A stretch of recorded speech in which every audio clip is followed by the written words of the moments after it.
কোথায় যাচ্ছ তোমরা? দিদিভাই কি করতে? পুজো? কি পুজো?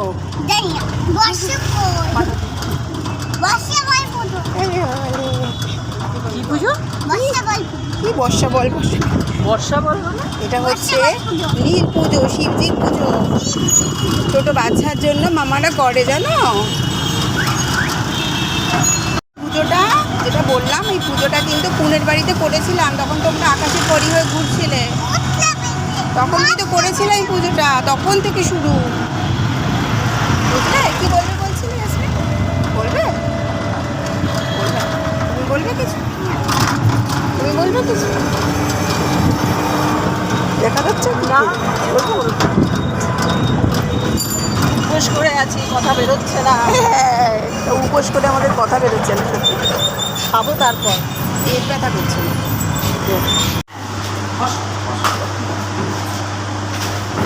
জামাগুলো খুব সুন্দর হয়েছে, আর সানগ্লাসগুলো তো একদম এ ক্লাস।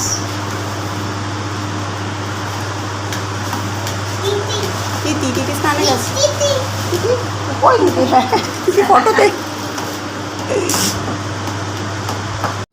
হ্যালো এভরিওয়ান, তো এটা হচ্ছে আমাদের 2026-এর নীল পুজো। আমরা এসেছি এবারে নীল পুজো করতে মামার বাড়িতে। তো এটা গঙ্গার পাশে একটা মন্দির, খুব সুন্দর জায়গাটা। আমি গঙ্গাটাও দেখাবো। এখানে সবাই এখানে পুজো করতে আসে।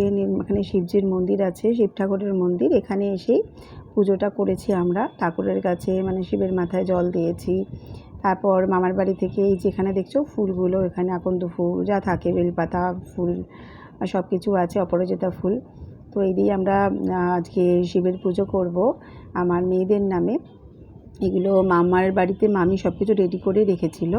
তো আমরা সেগুলো নিয়ে এসে এখানে এসে আমরা পুজোটা জাস্ট ঠাকুরের মাথায় জল ঢালছি, আর তারপরে এখানে মোমবাতি জ্বালাবো।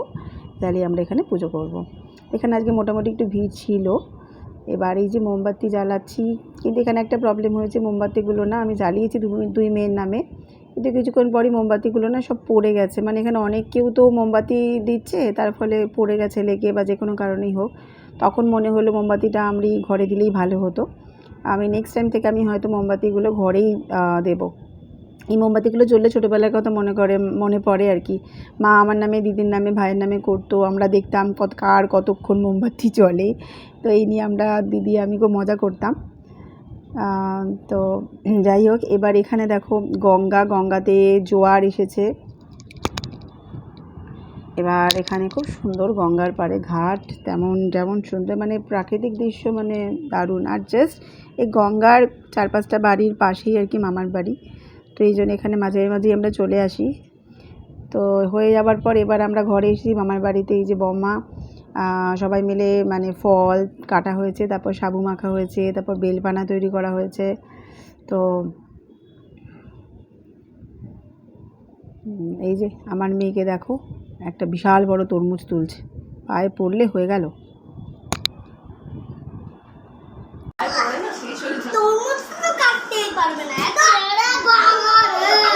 কি কাটলো? ফাট করে দিল।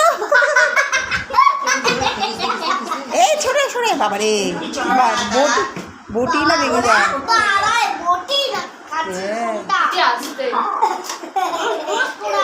এই সরে জেসমিন, তুমি সরে এসো।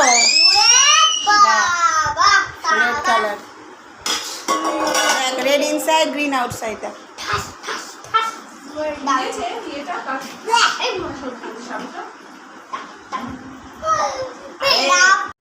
এবার বেলপানা খেয়ে উপোস ভাঙলাম।